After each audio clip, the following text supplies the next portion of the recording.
I've never seen a diamond in the flesh.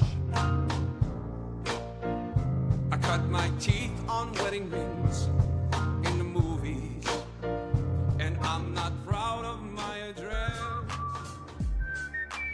We're not just building muscle, we're building men. In the quiet hours, in the unfiltered moments, in the conversations that happen before the world wakes up. This is The Gloom, where brotherhood forms in the dark so we can lead in the light, where vulnerability is strength and leadership is handed from man to man, one story at a time. Our mission is to empower, exhort, and inspire men to achieve their best selves through stories of reinvigorated male community leadership. We bring you weekly interviews with F3 Omaha PACs, ordinary men doing extraordinary things in fitness, fellowship, faith, and leadership, because we believe that every man has a story, and reinvigoration starts when that story is shared. This is The Glue in the Gloom. Shout out to our sponsors, Avior Wealth Management, Liberty Core Real Estate, Major Team Mortgage, Exclusively Eye Care, Omaha Laser Dentistry, and McNamara Law Firm. We appreciate your support. What's it like to love your dentist? Well, you're about to find out, where healthy smiles go beyond your teeth. No drilling, no needles, and no anxiety. Relax, it's Omaha Laser Dentistry. Welcome to better. At Omaha Laser Dentistry, Dr. Bullenparty uses the Solea laser, a CO2 laser that's used in all of his day-to-day patient care. He provides thorough exams, assessments, and treatments for things like snoring, tethered tissue, and extractions like wisdom teeth, as well as other surgeries. Check him out today at omahalaserdentistry.com. Discounts may be available for F3 Omaha members. Now, let's get back to the gloom. And we're live, coming to you from the Nomad. We're in downtown Elkhorn. Love this place. We're back in our actual studio where we've got windows now, so we can see the train tracks and the beautiful downtown Elkhorn. But that's not what we're here to talk about. We're here to talk about my man Bogey. You may have heard his voice on the F3 Nation COT podcast, which I love. If you haven't heard that episode, I really enjoyed that. I thought you did a phenomenal job. Yeah, especially considering Huckleberry surprised me with it. Yeah. Like I just reached out to network to him, and he's like, okay. And we talked for 10 minutes. He's like, okay, we're gonna start recording. What are you talking about? So you're gonna do a podcast? Yeah. So he ambushed me a little bit, but it was a lot of fun. A lot of fun. That is good to know. That I couldn't tell. There was no prep or warning for me. It was just, hey, let's talk. And I literally was just trying to network with him because I missed when they were in town in summer there and stuff. So, but that's a whole nother story there. I love it. And I just found out you're a former broadcasting professional. So you can kind of help critique anything we need to be doing different. Absolutely. Oh, don't worry. I've got a list of things we'll talk about after this here that you can fix. Yeah. Well, I love it. And I'm excited to get your story out. I know it's been fun to connect with you. And we were just talking about Rizzo and, man, we'll get into it, but take us back to the beginning, sort of where your F3 journey started, and we'd love to know kind of what you were doing before the EH. Yeah, and I'll go back even a little bit further because I think context kind of helps out a little bit with it. Yeah. So I was working in college athletics, and one advantage when you work in college athletics is you have access to weight rooms, nice weight rooms for free and stuff. So that, when I was in college athletics, I'd kind of get my lifting in or whatever it might be, or do some running. So was working at a small Division II school in Northeast Iowa, Upper Iowa University, moved here, took a job at UNO, and didn't quite have the same access to the weight room here. It wasn't, as close proximity to campus. And so started running in the mornings. Yeah. And what's really fortuitous about why I share all that background is I would go lift in the mornings. I'd go lift before the athletes got in. So I was kind of F3 on my own in small town Iowa, like 5:15, 5:30, getting out there, get a lift in because the athletes really couldn't lift that early. Yeah. So, so I was used to that. So I'd get up and run. I'd go and run at, I lived by Elkhorn South. And so I'd run around, go to the campus, go to the track where the Calm first launched and was until now about a month ago or so. But anyways, would run. And so one day I'm in the office and Dr. Thunder was the golf coach at UNO. And so I walk into his office and the guys that know him know he's not like the biggest chatterbox in the world. So like, him and I got along, and I just mentioned somehow came up that I went for a run. He goes, "Oh, do you work out in the mornings?" I said, "Yeah, I try to." I explained lifting, explained, I just run when I can. He goes, "Well, you should try this F3 thing out." Oh yeah. I said, "Okay," and he showed me the link, and the next day it was at the maze. So I mean, he didn't sell me hard on it, No. and for me it was kind of, he didn't even go deep into the fellowship piece of it. He just like, yeah, he goes, "It's a good group of guys, get together, work out." And with that, I was sold. The next day, I was there, and the rest is history. Because where are you from originally? I'm originally from Chicagoland. Okay. I grew up in Okay. the western suburbs of Chicago. My wife and I met in grad school at Western Illinois University, so I moved a little bit west. Okay. She's from Iowa. We then moved to Iowa, so a little bit more west, Okay. and then we moved to Omaha, so even more west. So we think we've hit our wall. Like we don't want to go any further west, but we love it here. And really, her being from small town Iowa, me being from the Chicagoland area, Omaha is kind of like that marriage of it all. Yeah, like it feels like home for me, and it doesn't feel like for her like she's in a big city. So. Yeah, it's definitely got a lot of small town, but also some city vibes. Yep, that's absolutely. really cool. I didn't realize that. So you come here, you go to the first workout at the maze. Do you remember who was on the queue or what? Yep. Was the I remember workout so like? much about it. Obi-Wan was queuing. Oh, nice. And like if you're going to put a him in the queue for your for your EH, like he's probably the guy. Yeah. No offense to you. I love. But like, you've probably turned more people off from a workout than totally. be done that. Yeah. Yeah. But he's that guy because he is without effort welcoming. There's just, he doesn't have to try to be that guy. Yeah. And that was exactly it. Was he site Q at the time? I think so. He might. Yeah, I'm pretty sure he was. Yeah, okay. He was, because then I did my VQ there, and he. Yeah. I worked with him to get that set up. So. Nice. Show up there, pretty good crowd. This was, I think, well, when he took over, kind of on the backside of the rebirth of the maze. So we have 30 some guys. I think we're there 30, 40 guys. Yeah. We had 6 FNGs that day. Yeah, the maze went through this. Yeah, I remember that. Now that and you're saying that, it was interesting because then I first time thinking that's the norm, and then I realized it wasn't, and then it kind of became the norm because after I started, this would have been October of 22. That was right before kind of the explosion. Yeah, F3 really blowing up in Omaha. But it was not the norm. I realized because we didn't have the labyrinth yet. We did, So Iditarod hadn't been from the West O standpoint. You went to the maze, and so and that showed. So again, 6 FNGs there, and DeFridge was one of the other FNGs. So him and I got EH'd on the same day. Big unit brought him out.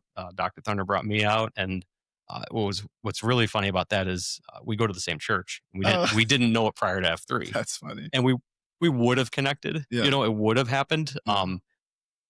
But it connected a lot quicker because of F3. And so we've become very, very good friends. And we share an anniversary date now with F3. And we're co-queuing. As we're recording this, we'll be co-queuing on our anniversary on October 6th at Wolf Den. And nice. And we've done that, I think, every year.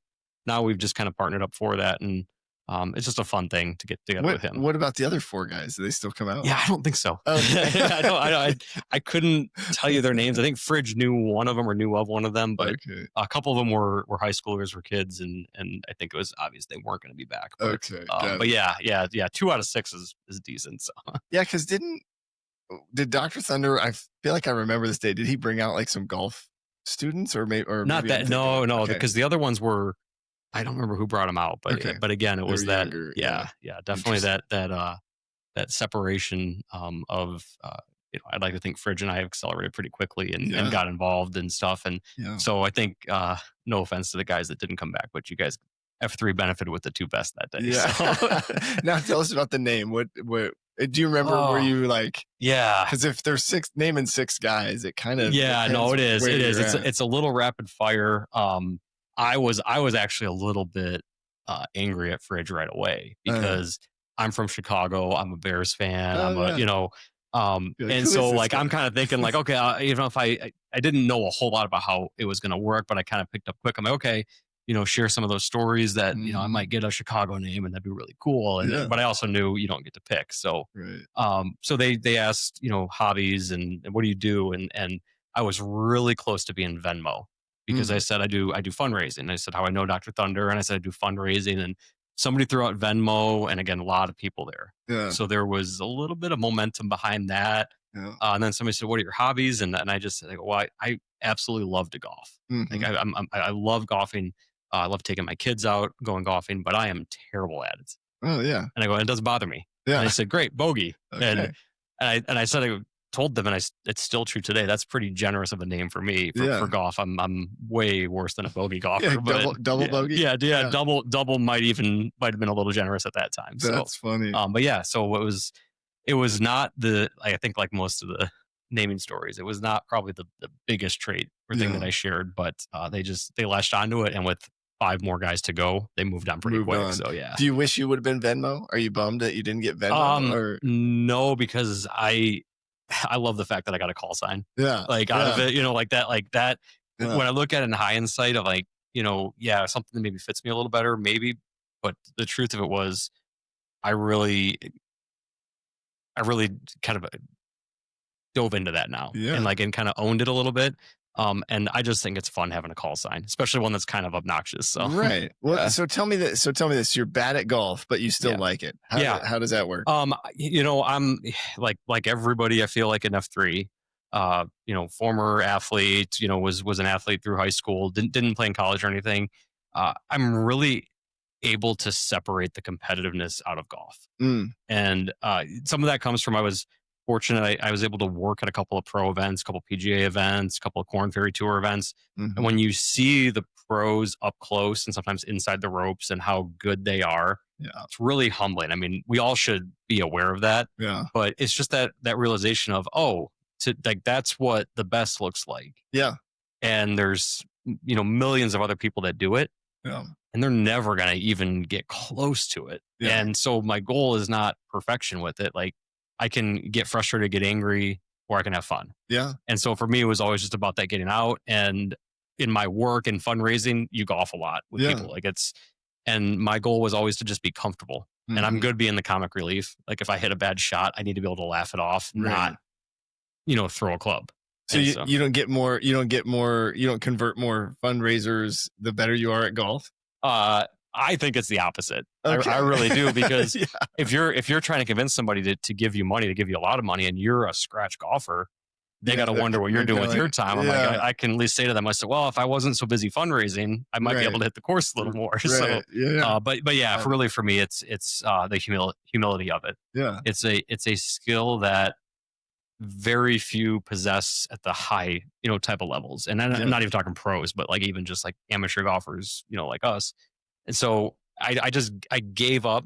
Believe me, I used to be competitive with it, tried to be good, but I kind of gave up, thought that like I have to be good. Yeah. It's just, you get to be outdoors. You get like, if the weather's bad, you probably aren't playing golf. Normally it's beautiful scenery. Yeah, exactly. And so, and just a great way to connect with people, because you spend a lot of time together. So those conversations organically grow into, really meaningful touch points. I love it.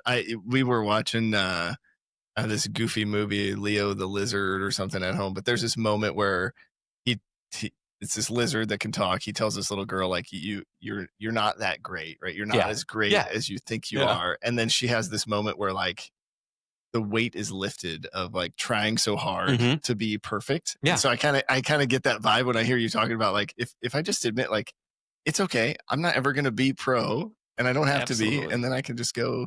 It is. And I mean, look how many golf courses there are out there in the world. Like, it's not built on the fact that people are good at it. Right. It's built on the fact that everybody can do it for the most part. Yeah. And the few that can do it well, great. More power to them. I'm going to have fun. Yeah. Like I never want to get to a point where I'm frustrated because I miss a green, because I always miss the green. Right. Or I'm frustrated because I miss a putt, because I always miss a putt. Like it's always going to happen. I want it to be enjoyable. Yeah. It's something I can do with my kids and with my friends and with my family. That's a great outlook. So you've got this awesome outlook on golf, and I'm curious, would love to hear like, so, and you were lifting and running before. Was fitness kind of on that first step side, like all kind of always part of your life? Like growing up, did you play sports and stuff? Yeah, I did. Okay. I was the, kid that would try anything, athlete, like, and really settled in though, football, basketball, and baseball. And I played that all 3 sports, all 4 years through high school. Nice. I was a good athlete, good high school athlete. Yeah. I wanted to play college baseball. That was by far my best sport. Uh, Baseball was my best sport, most fun. Football was the one that was kind of casual, and basketball I just did because it was winter. Yeah. Like I needed Yeah. something to do, and I didn't. And I went to a Catholic school in Okay. the Chicago suburbs that was a wrestling powerhouse. Oh yeah. And so that wasn't an option because I wasn't any good. I had no experience. So Right. it was, just stick with basketball. So my senior year of high school playing football, I actually suffered a spinal concussion. I was wow. paralyzed on the field for about 20 minutes or so. Oh my gosh. Got feeling back and movement back in the ambulance going to the hospital. Out of that, and I've shared that my anniversary of that was just a few weeks ago. I queued at Oracle, and I've shared that story. There's a connection point there actually with Rizzo that I will share just right now. That, yeah. I was in the hospital and I wanted to play college baseball, and so this shifted my fitness journey a little bit of it, and probably impacts that golf perspective a little bit too when I shared this, but. In the hospital that night, spent, overnight, MRI, CT scan, all those things. I've got a neck brace on.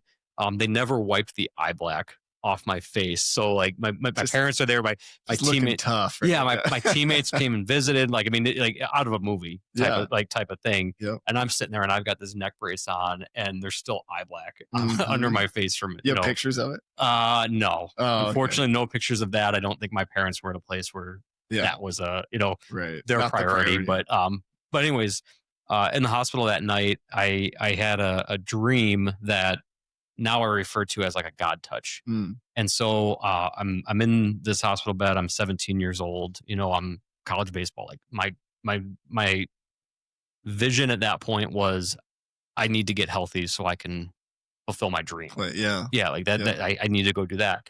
And so then I drift off to sleep, and I had a dream of. In that dream, I'm playing catch with a young boy, and it's one of those you wake up and that's me, not now, that's me, and that boy's a future son. And it was that moment, split decision. I was like, I'm done with sports as far as like this is going to be it for me. Like if this is it, that's fine because I'm going to get better. At that point, we didn't know what was wrong, but I'm like, but my motivation was I need to be better because I want to be able to throw a ball with my son or daughter someday. Yeah. And that became my motivation to get healthy. Wow. And so, I mentioned it. So I suffered a spinal concussion. Yeah. And so did you just get hit or? Yeah. Just a bad collision. Yeah. Collided with one of my buddies. I don't know, to be honest, if he ever knew that he was the one that collided with me, like, which is probably good. Yeah. But, again, concussion syndromes, or symptoms, I should say, they kind of are always there. Like you think of people that, most people know a brain concussion you have, like they're susceptible to them again. So I've got kind of weird back nuances. And the trainers that I rehabbed with, their guidance to me was you have to stay active. You need to keep your back strong, and you'll probably feel it if you get lazy. And so I wish I could say it's, paid off and I've got the pounds off, but that my motivation there is, to stay fit enough. Yeah. And I do struggle with, endurance. Yeah. I got a broken leg and ankle as well. It's a whole nother reason why my running doesn't, but like really my back will start to give out long distance. You notice it. Yeah. Unfortunately, IPC is not beyond that reach. So I'm able to do IPC, which is good. Actually, I'm glad I can do that. Did you do it this week? I didn't because of my thumb. Okay. I didn't do it this year because I had broken my thumb at the ruckus, which go figure. Brutal. Well, I shouldn't say tore a ligament, but I didn't do IPC this year because I wasn't cleared to start lifting. And I'm kind of that, you can't be half in. Right. If you're going to do IPC, if you do week 0, you better do the 4 weeks that follow. Yeah. And you can't jump in on week 4 and act like and just try to do it. Yeah. Like you've been through it with everybody else. So that's just my personal side of that. Like I wouldn't feel right just jumping in and doing it. So, but those types of things, even like CSOP can be a little bit taxing. My back just doesn't have that strength. And it's kind of one of those, it's not that I need to become stronger muscular wise in it. I just need to know my limitations. Yeah. So So F3 fits in really well with that because we don't do a lot of stuff like that. We have Mhm. CSOP, we have IPC, but when you can space those out and do those, I'm good with it. So anyways, my whole, rehab, based on that was, I want to be able to play catch with my son. I want Mhm. to walk. Like, Yeah. I don't want to be the guy at 40, and I'm saying that as a 40-year-old today, Yeah. that has to get grab a chair to get up from a chair, Right. or has to get help moving up and down stairs or whatever. Mhm. We're all getting old. Like Yeah. it's gonna It's happen. It's inevitable. inevitable. Yeah, Yep. it's inevitable. Yep.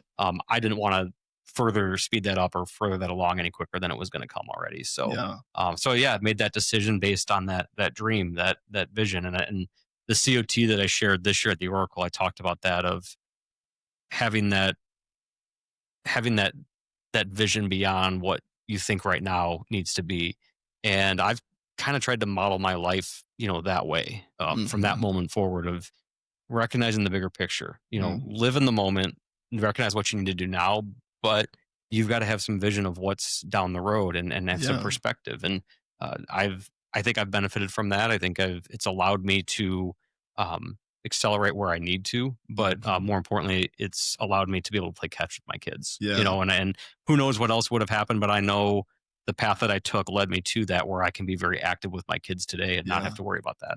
I love it. It's so wild because I feel like that's exactly what happened to the quarterback in Friday Night Lights or whatever. Yeah. He gets hit really hard, and then he has a spinal cord injury, and he's Yeah. in a wheelchair the rest Yep. of his life. Yeah. Right. So like the outcome, the fact that you made it through that and are able to walk today, right? Yeah, Is like such I a don't know. There wasn't a, hey, you were this close to yeah. paralyzation or any, who knows But still, what, but like having loss of feeling. Was it your Mhm. lower It was extremity? everything.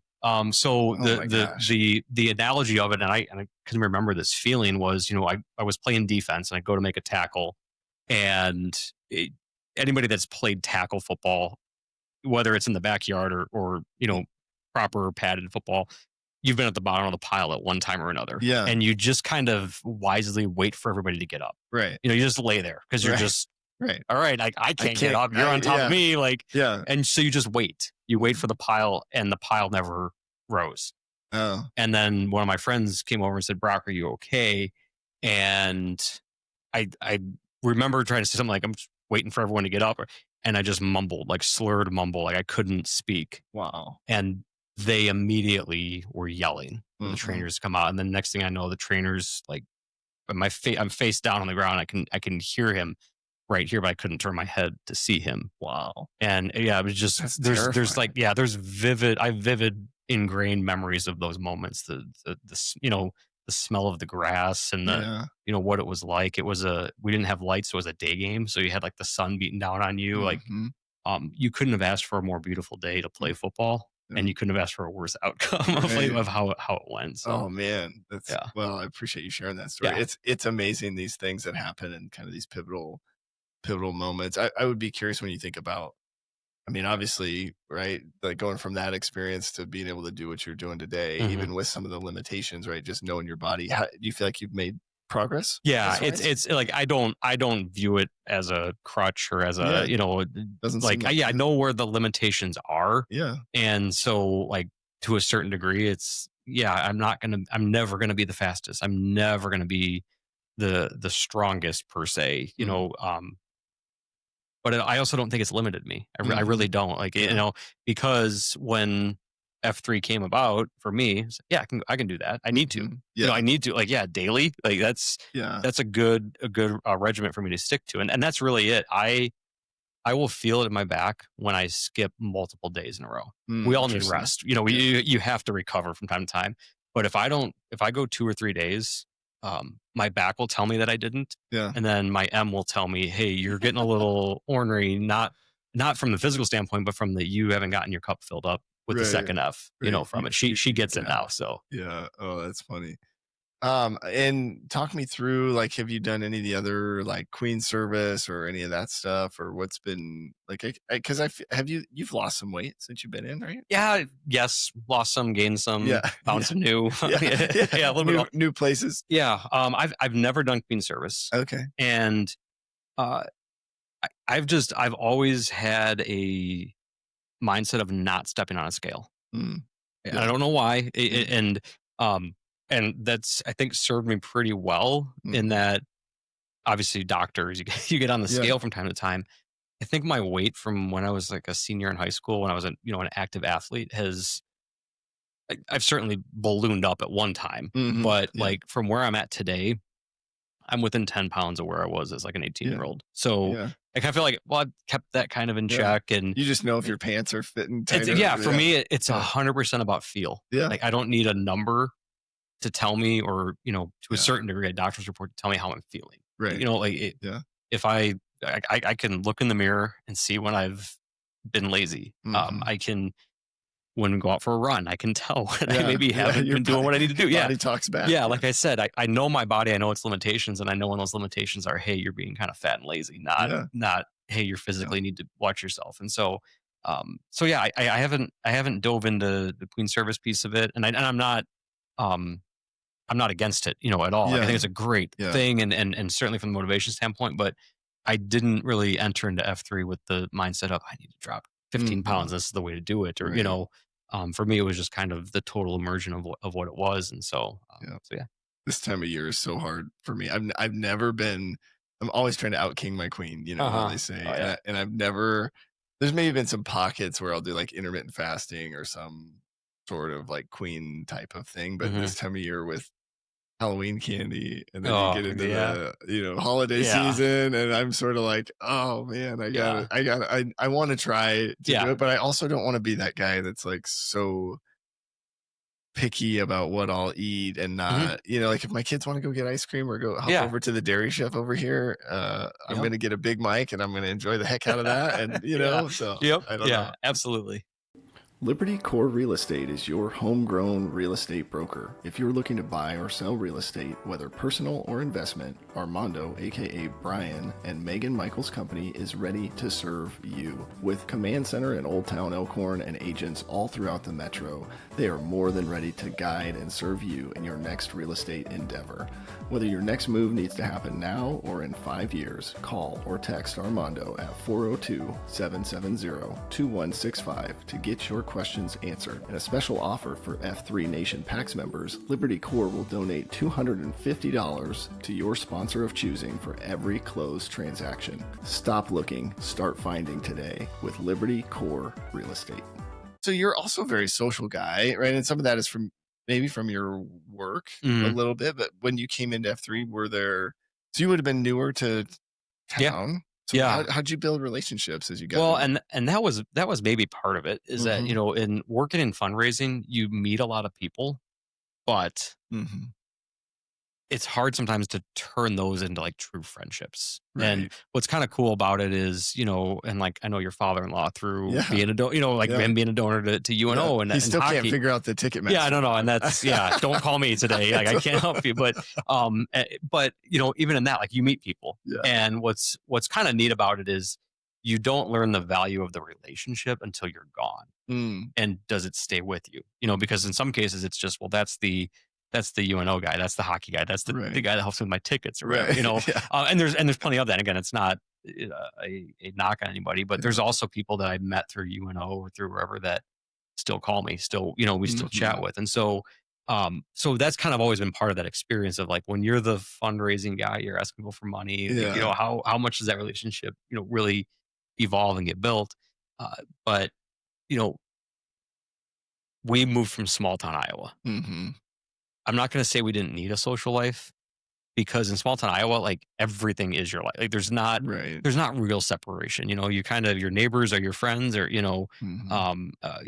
one of our closest friends when we lived in Iowa was a 90-year-old retired school teacher who lived across the street from us. Cool. And he'd sit with my son at basketball games and talk. Like that was normal. You didn't really have to be intentional about it. We moved to Omaha and kind of realized, we don't, we got great neighbors and on our block and all that, but like there's not a lot beyond that. And so I didn't go into it seeking this is how I'm going to socialize my life, but it really did help in Omaha. Especially with the packs that we have and the men that we have, and in particular West Omaha. Like I obviously can't speak to Sarpy or the east side or anything like that. I never lived there. I know you were in the east side for a while. But In Westo, that's really embraced, and I've been very fortunate to um, grow my social life in Omaha through F3. Yeah. When you think about like male loneliness or kind of some of that stuff, Yeah. how do you feel like what's been your journey with that? Do you feel like having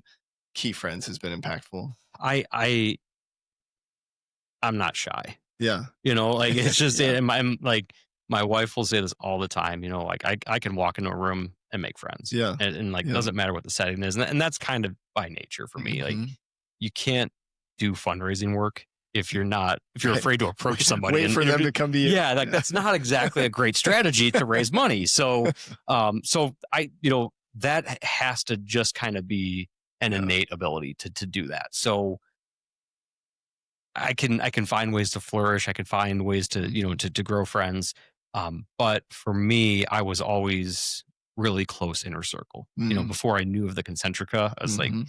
I really didn't have anything beyond like that third, fourth layer type of thing. I wasn't Yeah. really seeking that out. And F3 has given me that. That Cool. there's this next level of friendship that Mhm. will be there and is there whether they know you or not. Mhm. And I get to travel around a lot and I get to post downrange a lot over this past year, and that's where it's really shined true for me. Mm. Not that we don't have it great in Omaha, because we absolutely do, but when I've gone to other cities and truly met strangers, Mhm. people that I don't know and I might not ever see again, Right. the embrace, the opening. I was in Seattle a couple weeks ago. Uh, Ferrari was the guy I met out there, and he's they have kind of a new region. He's kind of like Yeah. in a Yeah. Nantan type role. Um, do a beat down, go to coffee. So we didn't exactly talk during the beat down. We were kind of back and Yeah. forth, whatever. But in less than an hour's time, he's offering me a bed in his home the next time I come out there. Yeah. Like that doesn't happen Right. outside of F3. Yeah. I don't believe that it does. Like Yeah. like that's that connection, but a person if they're in F3 Mhm. before you know them. Yeah. And that part of it is really cool. And from the social standpoint of it, it's not lost on me how special that is and the honor that is. And it's somebody that, like, again, wouldn't struggle to meet people. I Mhm. recognize the depth of the relationships we get through Yeah. this. I was just talking to Bernie about this same kind of thing that like Talk about a jerk. No. yeah, that guy. Um, but you should talk to him. He likes to give money away to people. No, but we were talking about like when a guy is in F3, Mhm. you already know so much about them just because they're trying to get better, Yeah. right? They're willing to show up early in the morning and put in some hard work, Yeah. right, to make themselves better. And then if a guy is sticking with F3 to the point where they're a site Q or an Nantan or Q in a workout, then you kind of have more information and you're just sort of like able to trust people before you even Mhm. know that much about Yeah. them. It's wild. Yeah. It's some people probably look at it as dangerous. Yeah, it could And be, like, yeah. Maybe. here Yeah. I am. Use me as an example. I fly to Seattle a couple weeks ago, and Yeah. I go to a park in Yeah. the dark, Yeah. and there's some guys there, and I'm like, hey, can I join you? I Right, mean, and right. it's not that. Like I had reached out, but I mean, literally, you could look at it. That's what it is, Yeah. and you do that without hesitation. Mhm. And it's just the mindset of the people to do that. You can trust them. You just Yeah. absolutely know you can. Now you're going to be best friends. You don't have to be, Right. but there's that inherent trust that comes with it. Yeah. I was at a conference one time and we're in this small group session. This guy introduced himself and part of his intro was, I'm so-and-so, I'm from Northwest Indiana and I do this cool workout thing called F3. And I'm like, me too, Hey. and so of course we find like we meet up afterwards, like let's post tomorrow. Sure. We're in San Diego. We find this AO and we have this Uber driver take us to this AO that's like Yeah. at a school, so it's super sketchy. Yeah, super you tell an early. Uber driver drop me off at a. These two guys from some hotel get Did you have dropped the off. mustache when you did that? I don't know. That's a good Yeah. question. Yeah, because that Uber driver didn't exercise great judgment. If he, Well, so we get there and there's nobody there. yeah, So then me and this guy that just met each other at this conference were like, all right, well, I'll cue half of it, you cue the other half. And so Yeah. then we just did our own workout and of course posted and tweeted at the Yeah. region. But it's just like, I'd never met this guy before. Right? Yeah. Like we're in a place I don't live, but Yep. we're just totally comfortable and confident that yeah. we're going to conquer the world. But what, you mentioned family a little bit. Mhm. Give us sort of breakdown of your families, how many kids you have, you and your wife. You talked a little bit about that, but Mhm. would love to kind of hear like maybe how has F3 impacted that Concentrica for you? Yeah. Yep. Wife and I have been married 15 years. Nice. We met in grad school, working as grad assistants in college athletics, which is kind of it's not shocking to see. We spend so much time working and stuff, and um, but just developed a really good relationship that, and I'll keep this on family as well, but was a big part of it was rooted in faith, and Mm-hmm. discussions that we had, and kind of we're both single grad students, Right.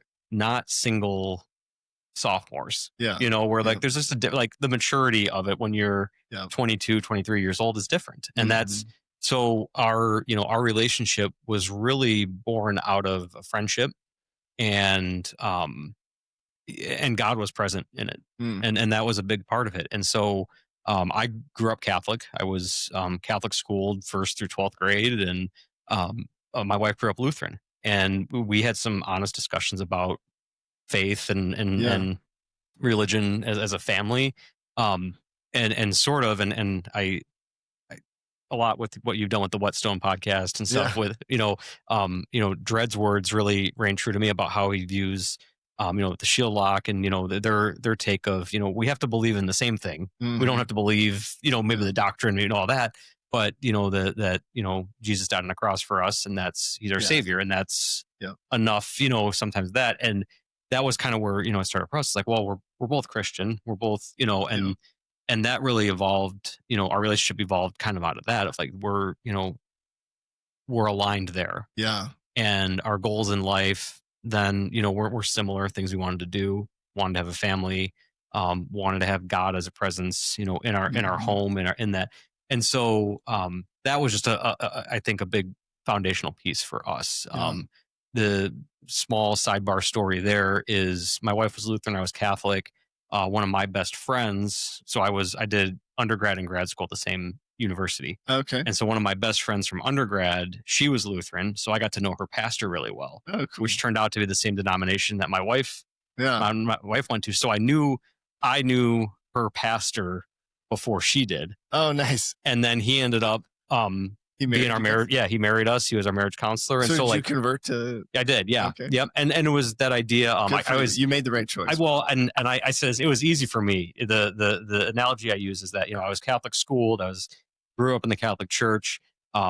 Lutheran is just the Diet Cola of Catholicism. Right. So like, I cut the calories out. Catholic light. It's Catholic light. And so, but it was also that, like, it wasn't like there was this huge big debate where like we wanted to be a one church home. Yeah. And we've got some Really family and friends that have split husbands and wives that are different churches, and it can work for them. It absolutely can. We that wasn't in the cards for us. So having a pastor in our life that mentored us, worked with us, talked with us was huge, and really set a strong foundation. And again, that's not what everybody needs, but I think having that mentorship was really important for us. So that's awesome. long off ramp there. I love it. And I just love that you talked about that stuff before getting married. Yeah. Sometimes you look at marriages that end in divorce and you're sort of like, I could have seen that coming. Right? Yeah. Like, let's talk about these things before we decide to, to get married. And hopefully if we are getting younger guys into F3, hopefully we can sort of like teach them like, hey, these are the things that you need to be. Yeah. And it's interesting you say that. Again, go back to my kids here in a second, but I've had a couple of the younger guys, and I don't want to name them just because they were vulnerable and brave enough to be vulnerable, and that have just kind of asked, hey, like they've seen Rizzo out at beatdowns. They've seen like, and just kind of people that are asking like, how do you do that? What do you, so it's out there. Like there's that willingness to learn. And I look at it and say, like, I came into F3 in my, late 30s, which kind of feels like maybe that sweet spot, like, guys doing it in their 20s. I'm like, again, I've learned that's why we say hate, because they've got the cheat code of life of getting it so young. Right. Yeah. And I appreciate that not only are they showing up, but they're asking the questions. Right. And because I do that same thing of guys like Slow Clap and Mulligan and Q-Tip and like all of these great, respect guys that we have that just open up and Frosty, I'd be remiss if I didn't say Frosty as well, but that have just opened up their hearts to us as young fathers still. We are like, we're in our 40s. We got a long ways to go. We still got high school and college ahead for our kids. Yeah.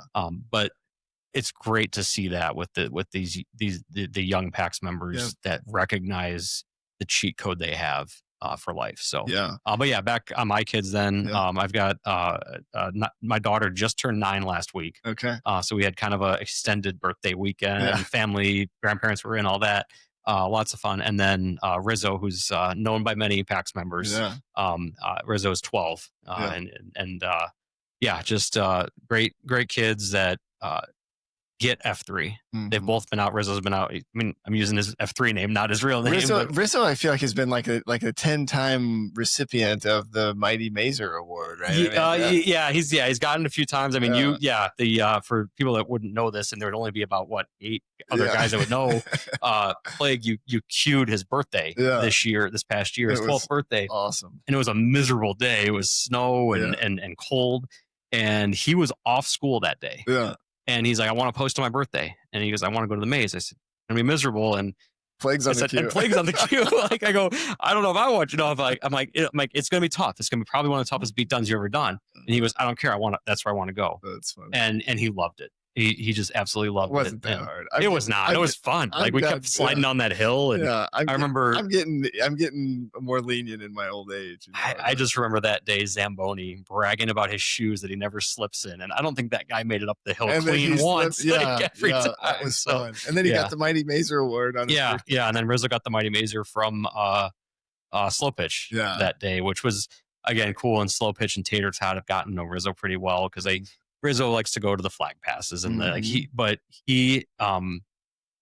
he's disappointed when he can't get to coffee. Yeah. Which is funny because we talk so much about that in Omaha. And I think, we recognize that not every region does that the same way and we don't need to get down that road, but we do it so well here that my 12-year-old is like, I want to be there. Because he goes, I just love listening to people talk. Interesting. Like he does. Like he's embraced it. And so my family has benefited great from F3. They're kind of all in on it.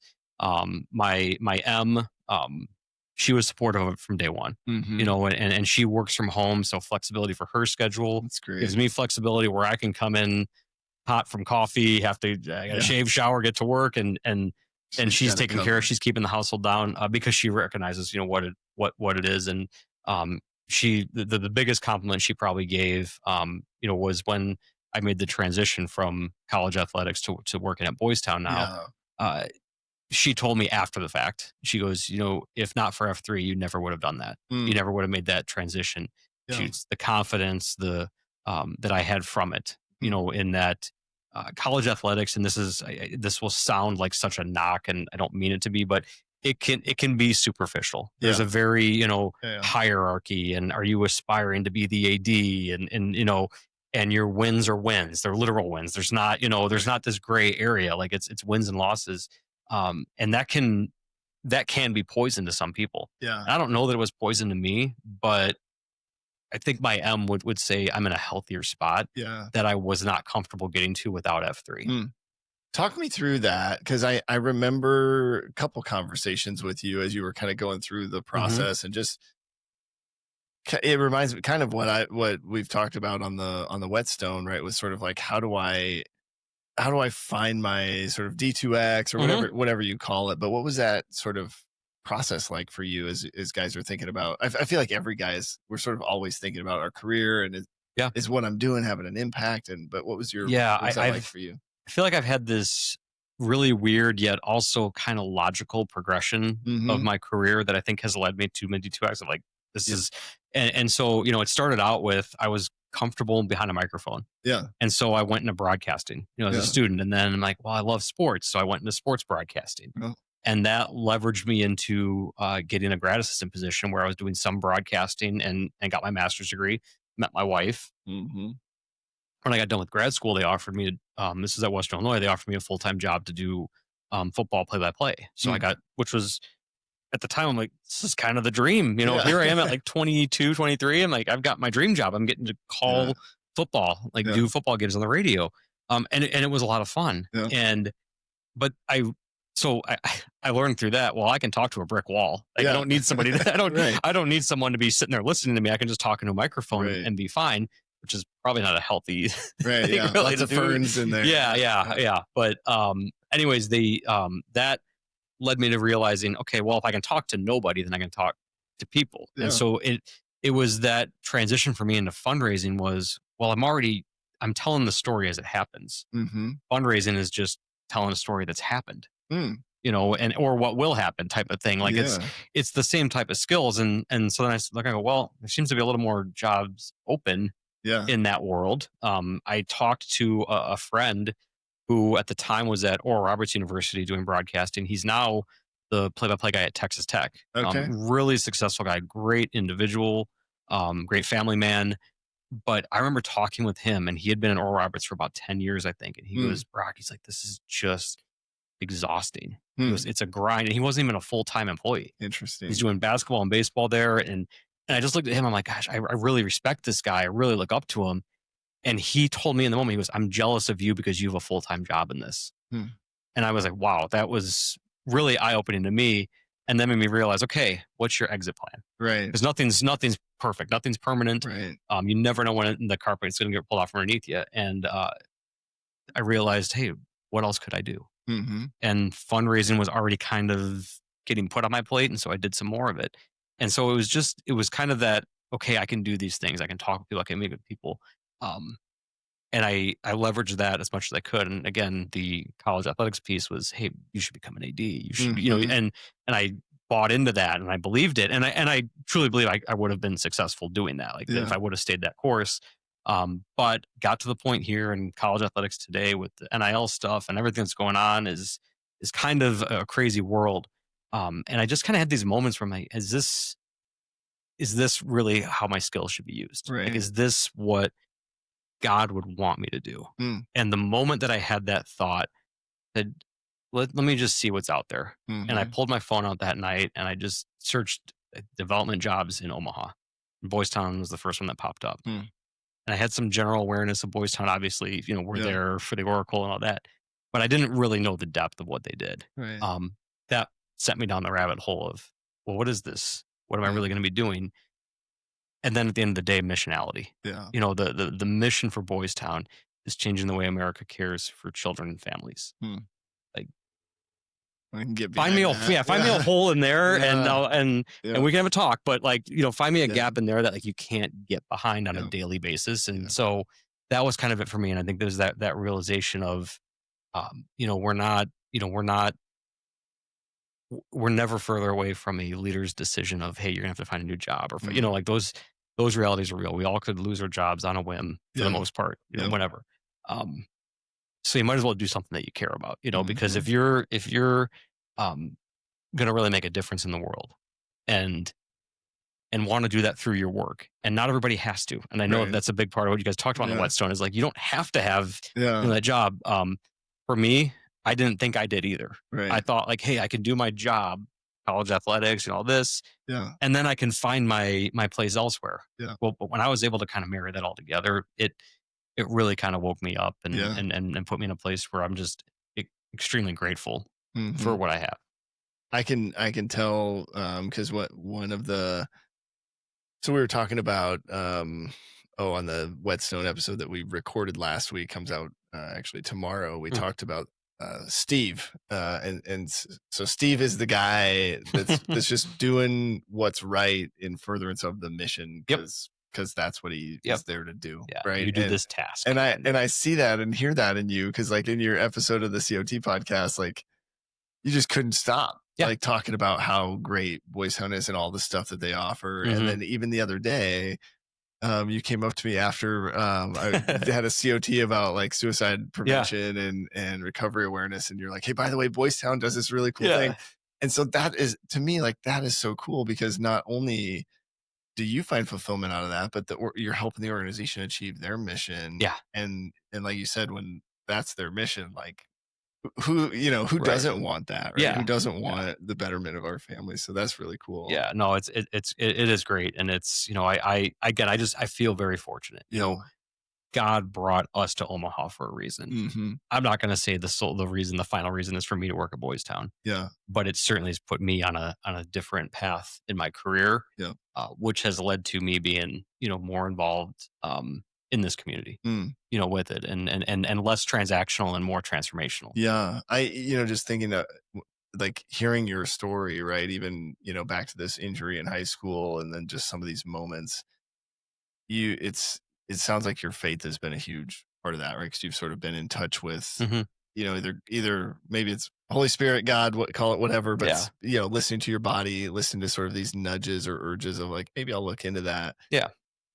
Talk me through the faith piece. Like, where does that Yeah. all fit in? It's interesting because again, born and raised Catholic, and Mhm. we were like I'd say your traditional suburban Catholic family. Mhm. Like our faith was strong.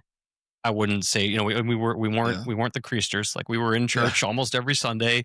Um, it was a part of our education growing up. Yeah. I went to parochial school, and so it was kind of always there.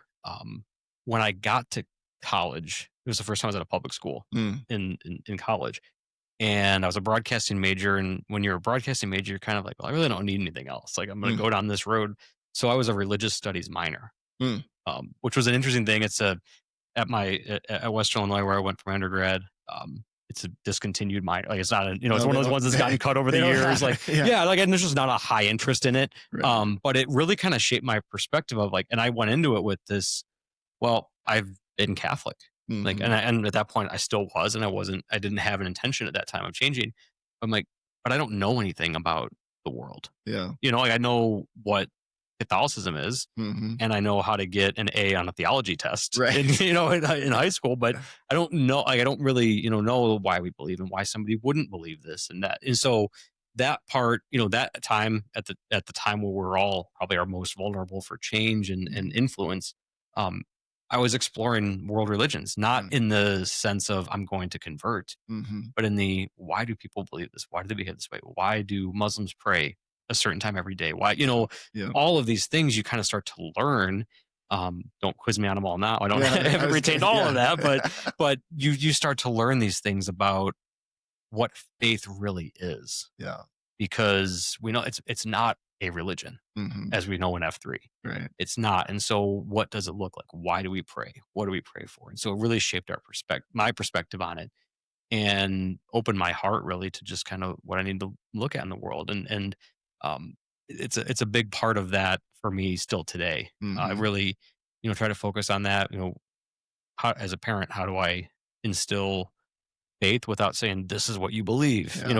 Letting them get to their own conclusions. And I feel like my kids are getting there, and we just, I try to be very intentional with that. Yeah. Um, I remember at that time, gratitude, when I was in undergrad, gratitude became really apparent to me Mm. in religion. And I correlated that more to faith, that Yeah. people that were gracious had strong faith. Mhm. And that kind of came full circle when COVID hit, and everyone's isolated and locked down. We became intentional as a family. We'd pray before every meal, but we'd pray and then start scarfing our food right down. Mm. Mhm. And we started a tradition that we still do at every time the four of us sit down, we pray, and then before we talk, we all do a thankful. Mm. And Yeah. we just come with it. And I can promise you, when my daughter was 4 years old, that list was not, Yeah. a Yeah. little superficial, a little funny sometimes. Yep. But I just always feel like, prayer and faith is got to be rooted in gratitude, Yeah. because the fact that we're here is the blessing. Mhm. Just even here on this earth, that's the blessing. Yeah. And so can we be thankful for what we have? And is sometimes that because you got a sucker at school? Yeah, absolutely. Yeah. Like, be grateful for that. Yeah. If that's what's on your heart, Yeah. be thankful for that. And let's make sure that we thank God or whomever you pray to for what blessings you have. Mm. And that's just a big part of it for me, and where my faith is at. And yes, it's rooted in the church and through my church. But it's also got to be more than that, because it can't just be a building or a pastor or a preacher. Right. It's got to be something that's in your heart. Yeah. Are you or someone you know in the market to buy a new home? Well, if so, check out Major Team Mortgage. They specialize in home purchase and refinance home loans. Their mission is to purposely empower people to experience their good life through building wealth with real estate. Showing up in the gloom is no different than showing up for a conversation around your future of building wealth with real estate. Join the action economy and get in the game with Sasquatch. Text or call John at 402-212-0149 to schedule a time today. Individual NMLS number 1393750. Company NMLS number 2478164. Equal housing lender. How I would be curious as you came into F3, because it sounds like faith has always been a part of your life. Do you feel like, have you been able to share your perspectives with other guys, or do you feel like F3 has in a way helped strengthen your faith? Like what's been kind of like as you've gotten more involved in F3, how has that impacted your faith? Yeah. I think, growing up in the Catholic Church, sermons were very specific. Oh yeah. Like there's a methodology to them. Mm-hmm. And I will say this, I probably not until I got to college did I really start to like absorb the pastor's sermon. Like the because content. and I hope nobody takes this disrespect, but like the rest of the service is the service. Mm-hmm. You have a reading, like in most, it's certainly Christianity, you're going to have readings from the Bible. Mm-hmm. And that Bible doesn't vary a whole lot. Right. It's like there might be a few tweaks here or there, but those are going to be pretty standardized. You're going to have some songs sung if you have a choir, you have music played, but the sermon really kind of, is that deliverable message and that takeaway. Yeah. And so I don't begrudge anybody that's able to quote Bible passages and do that. That was never my goal with it. I've got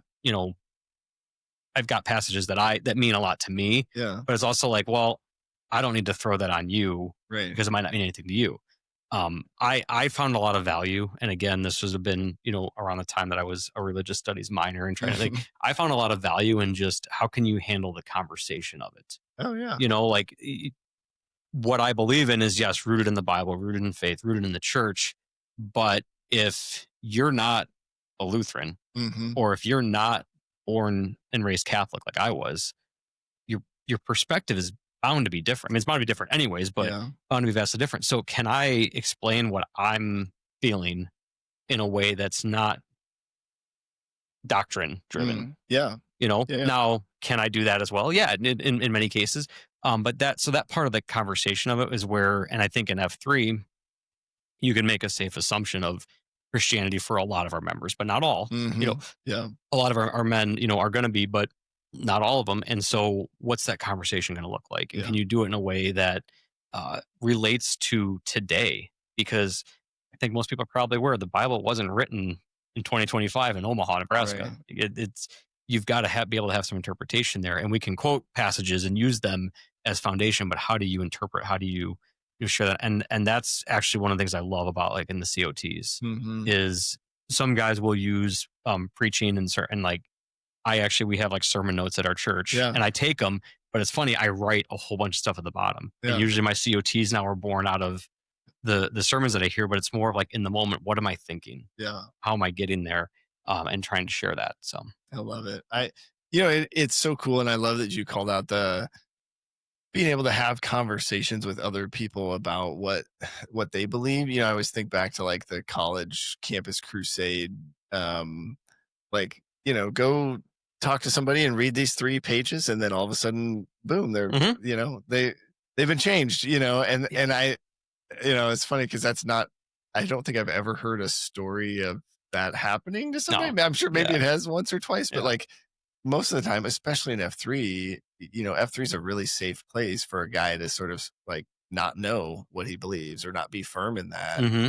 And so we've got to be prepared to talk through wherever a guy is at, and not in a way, to your point, not in a way that's like, here are these verses, now believe it. It's just like understanding like what have you been through, in your life? Because I think we find a lot of guys that have been to church or grew up in a certain religion and have fallen away for one reason or another. And they're not looking for the church sales pitch. They're just looking for authenticity and guys to be real about like, so I love what you shared. Yeah. And if you haven't read the Bible, that passage doesn't probably mean a lot to that person. Right. It might mean something to you because you've read it, but that other person, if they don't know what Psalm 21 is, the fact that you can recite it doesn't mean a whole lot to them, really, Cool. Yeah, exactly. So I would be curious because also on the third F side is this idea of community service. Yeah. Obviously you work for Boys Town. I would definitely encourage guys to go listen to that COT podcast because you went into quite a bit of depth, but maybe just at a high level, like talk us through where do you see Boys Town and sort of F3 kind of connecting on that mission? Yeah. It's interesting because, superficially when I started, I'd go to the Oracle and didn't really know what was going on there, Yeah. to a large extent. And I would say 95% of Omaha doesn't really know the full work at Boys Town. Yep. And it's probably even a higher number than that, Yep. with it. And we are more than Father Flanagan's home for boys or for kids, but a lot of people see it that way of like, oh, all these troubled youth. And, the analogy that I always say is like there's the commercial for the animal shelters with the Sir McLaughlin song playing and all that. It's like really sad. Like, music I'm like I think people generally kind of associate Boys Town that way of like, oh, we take in all of these sad cases and we do, and we still get kids that are neglected and that nobody else wants from all over the country that have done bad things and done that is how we started. Father Flanagan started Boys Town in 1917 with that of kids that were ousted on the streets because it was necessary, and it's still necessary today. But the evolution of it has also been, okay, he wanted to understand why they were bad. Right. He wanted to understand why they ended up on the streets, why they did what they did.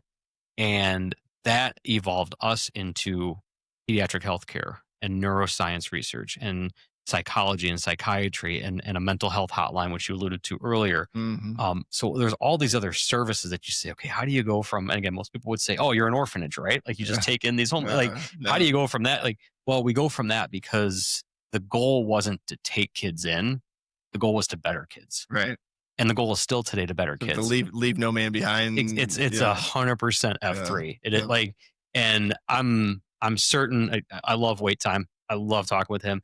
I'm certain he didn't know the depth of it when he launched F3. Maybe he did. But how ironic. Yeah, but how ironic that the site that he launched it on was at one time in Omaha's history a farm, not in Omaha, in unincorporated West farmland outside, outside of the town, that the farm would be converted to a home where neglected kids would come in, but it were kids that were all kids were welcome. Yeah. Race, religion, creed. And it parallels so much with how F3 welcomes anybody in. We don't turn you away, and you come in with problems. Great, we're going to love on you the same way. Yeah, we're not gonna say no. We're going to find somebody that is like you. We're going to find somebody that can help you along. We're going to pick you up, and when you're the 6, you're going to have somebody there with you. Boys Town does that. It's just the vernacular is a little different, but that's what they do. They pick up the 6 in the world. And find ways to make sure that we can reduce the 6 in the future. And that's our medical research and our pediatric hospital. And we've got big expansion going on there right now, all for the betterment of can we expand our reach to the world? Because it's not about, do we bring more kids into Omaha that are troubled? It's, can we prevent there from being troubled kids elsewhere? Yeah.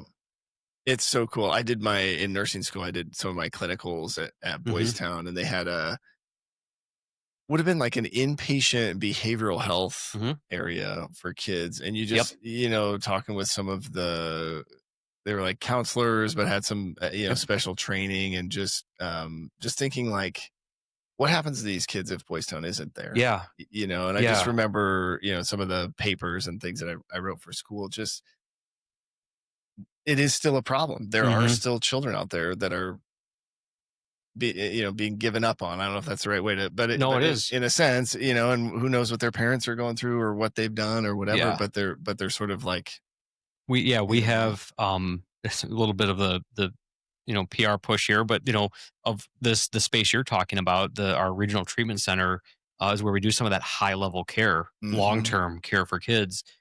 We have 80 beds in our regional treatment center, which accounts for, and the exact number eludes me now, but it's north of 80% of the beds in the state of Nebraska for that level of care. That's all at Boys Town. So there's the need for more. And they're always full, I'm sure. They are. We are always at what our capacity can be.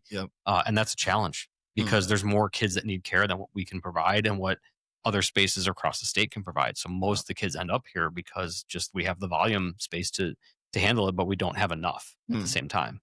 Well, I love it. We could talk all day about Yeah, trying to solve yeah. that problem. I do think though, thinking about leadership and Yeah. our mission, right? Invigorating male community leadership, and just thank you for leading in the community. I think that's the coolest thing to me is when you see this sort of connection of your mission and your mammon, and then you just are like, just taking off. Like it's just truly this picture of a man being unlocked. So it's super cool. But talk me through being a site Q and sort of what that experience was like. And it was interesting. Yeah. I approached Billboard about it. Yep. And this was just to back up a little bit, mine and Billboard's relationship, our daughters are classmates. Okay. And so when we moved to Omaha, my daughter was starting kindergarten.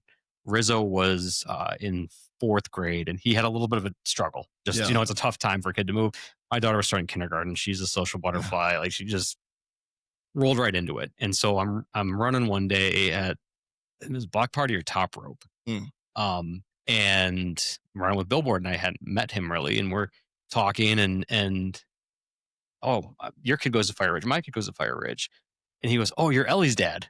Just like it clicked. And so like we had this just instant connection right then because of our daughters. And so, chatting, staying close, he launches the Calm and then moves to Spain, shortly thereafter. So I don't know how long it was before he knew they were going to move. I reached out to him because I was hesitant to even pursue taking a flag when I was working in college athletics. Yeah.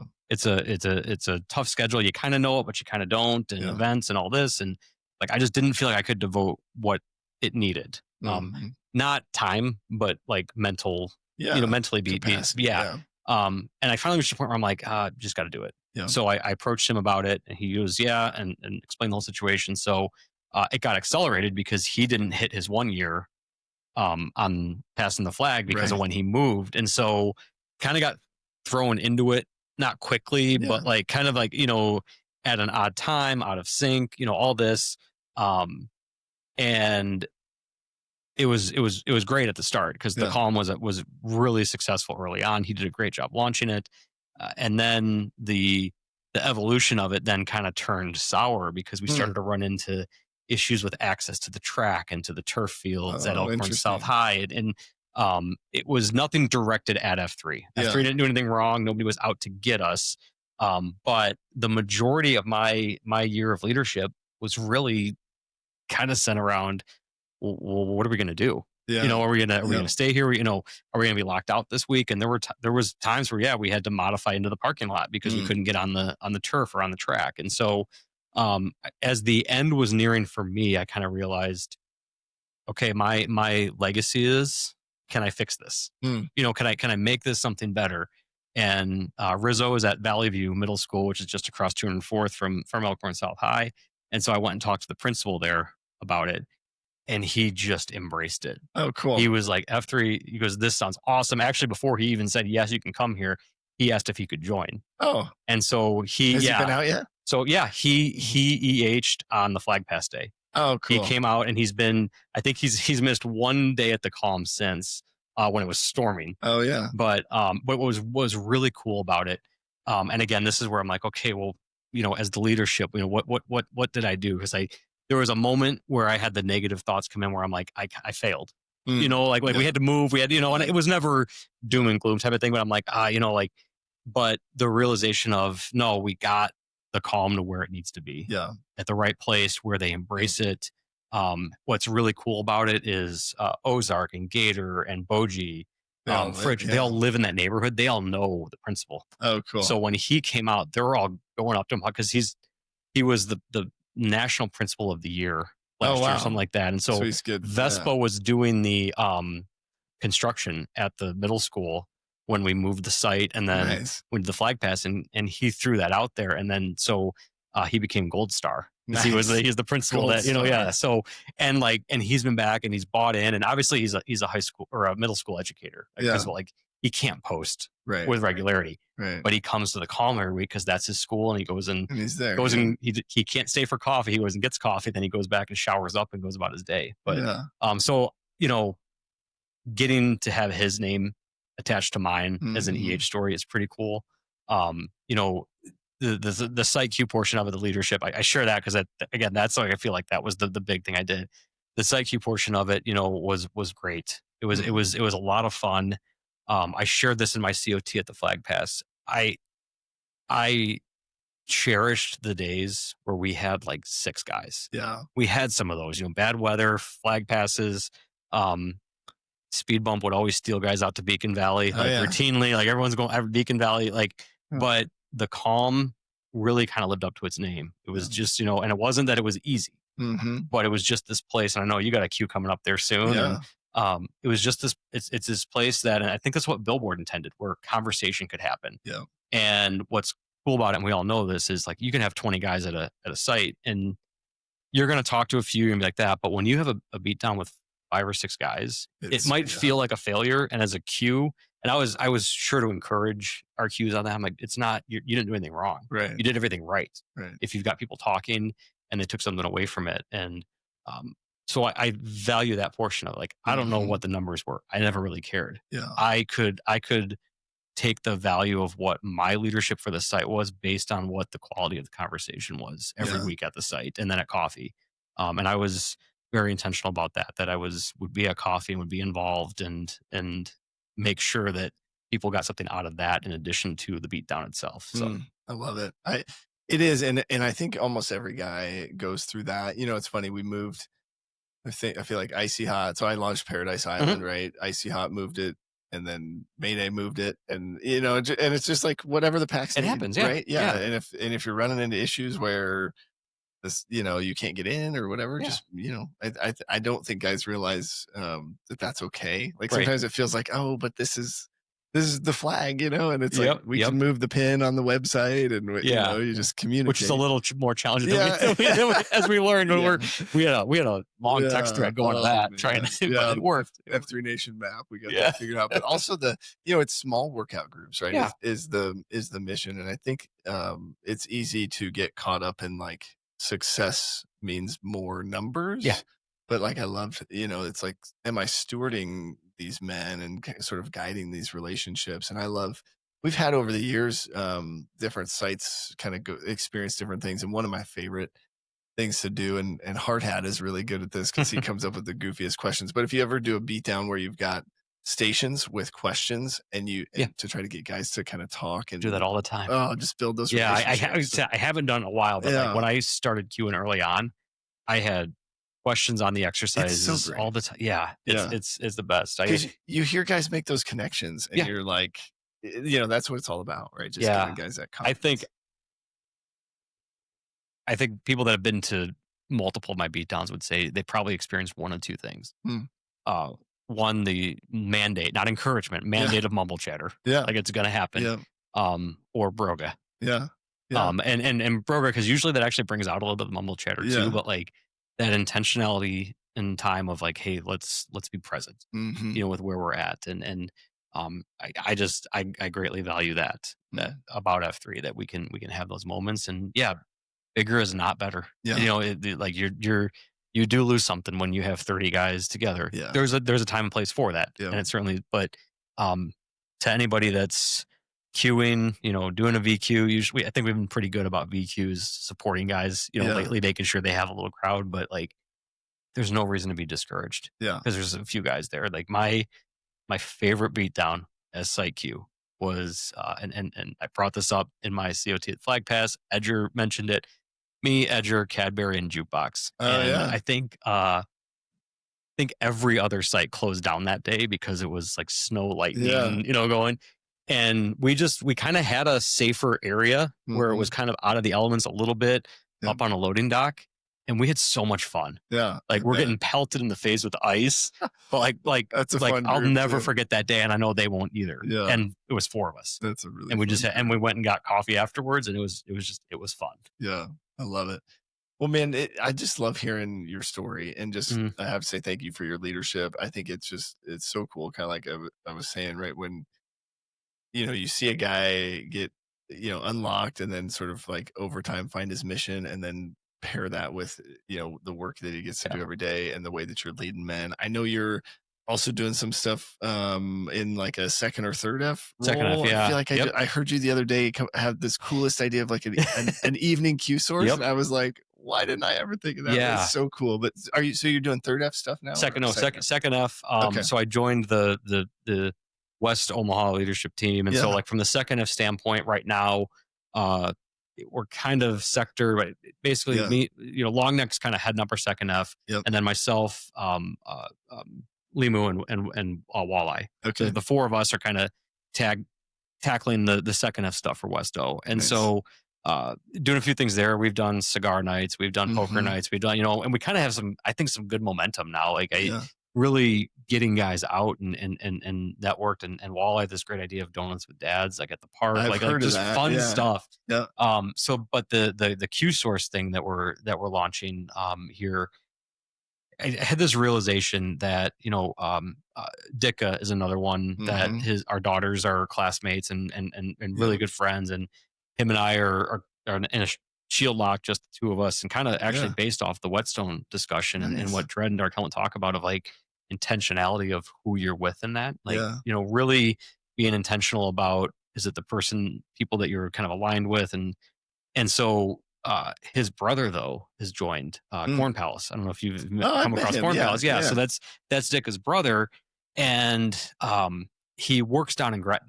Okay. And and I think it's like he's got to be clocked in by 7 a.m. Okay. So coffee's a zero option ever. He lives up here, got to get down there. So it's a zero option for him ever. And I'm like, that sucks. Like to miss out on coffee is bad. And then I step back. I'm like, well, you miss out on coffee, you miss out on Q source. And I was grateful when I started, and I live near the Whetstone. I live right by Elkhorn South High, so Whetstone was really close. So I'd go there. And what was great about it, with the 5:15 start, I had a little more time to do coffee. And so T-ball was the site queue at that time. We're doing Q source, and like I grew so much in those conversations. And everyone's experience has to be their own. But I want to make sure people can experience that same type of growth that I have. And the thought that guys who have to get to work miss out on Q source entirely, like kind of broke my heart when I really went down, like, man, like this was such a transformative thing for me. Is that available to everybody? And when I realized, no, it's not, because just by nature of how we do it, and every week and all that. And so, we're getting ready to launch here in a couple of weeks. An evening Q source where we're going to condense, the chapters down, and probably go like 90 minutes with a session, and hit on multiple topics, but get that discussion going, with it. And again, as we record this today, we haven't done it yet. But the positive response from PAX members about it has been awesome. And I'm really excited to see where that goes, because my real hope is that it will allow us to unlock people that aren't able to get to Q source right now, or just even coffee, whether it's a Q source or not, just able to have that second F experience of the true fellowship and growth through it. Yeah. I love the idea that, it's how do you take the core principles and specifically open to all men, and then just keep pressing forward? Like what else are their barriers? What else can we, reduce the barrier to entry, and just finding those things, and then, okay, let's try this. Super cool. Yeah. I mean, we do it all the time with, people excuse, I'm not a morning person, or I can't get up. And we just press and make them, do it. And so you can't get around people's work schedules or home schedules or whatever. But if we can take that excuse away, hey, I can't make Q source because I got to get home. Great. How about you come to this way? Here's your chance to grow. Like let's be open to all men that way. Remove the barriers. Well, I love it. I would be curious, kind of as we land the plane here, where do you currently need prayers or support? Or I talked about this earlier, kind of how what I lead with prayer, and for me, it's always the gratitude first. So, I feel like in an investment standpoint, if you show enough gratitude when you do need something, it's you can ask for it. It's kind of that investment in others. Like when you need something in return, have you done it, first? And so, my family's very blessed. I dealt with a torn ligament in my thumb this summer, and my my M had a little bit of a health scare, and you know, we've got some continuations of that we're dealing with right now. She had some you know, internal issues, and it was actually the weekend that leadership was in town from F3, Oh, wow. and it took me away from being able to be, you know, any of that stuff. And in that moment, and again, true to the shield lock, Ditka was aware of what was going on. You know, Yeah. he was in, my kids actually stayed at his house, and you know, Oh, wow. when because we were Cool. overnight at the hospital unexpectedly.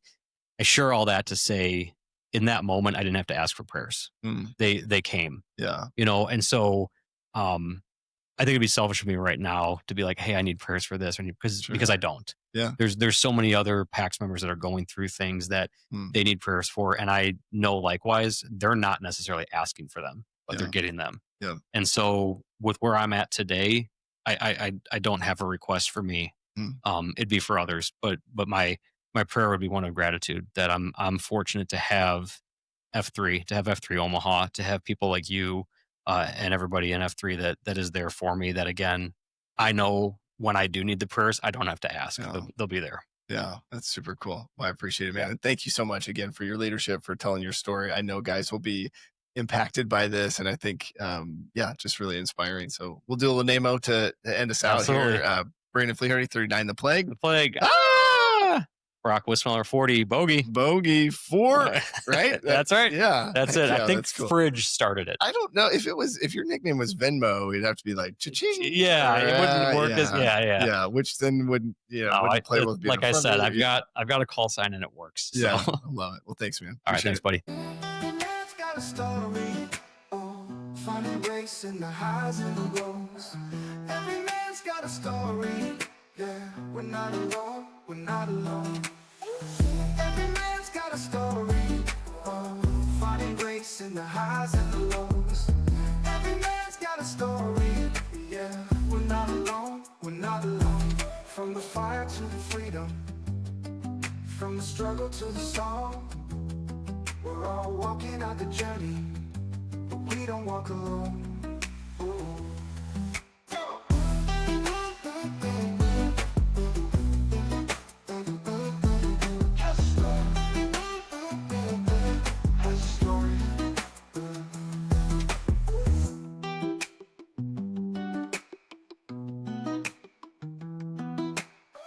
From the fire to the freedom, from the struggle to the song, we're all walking out the journey, we don't walk alone. Ooh. Has a story, has a story, has a story, has a story, has a story. Every man's got a story, oh, finding grace in the highs and the lows. Every man's got a story, yeah, we're not alone, we're not alone. From the fire to the freedom, from the struggle to the song, we're all walking out the journey, but we don't walk alone. Oh. Every man's got a story, oh, finding grace in the highs and the lows. Every man's got a story, yeah, we're not alone, we're not alone. Has a story, has a story, has a story.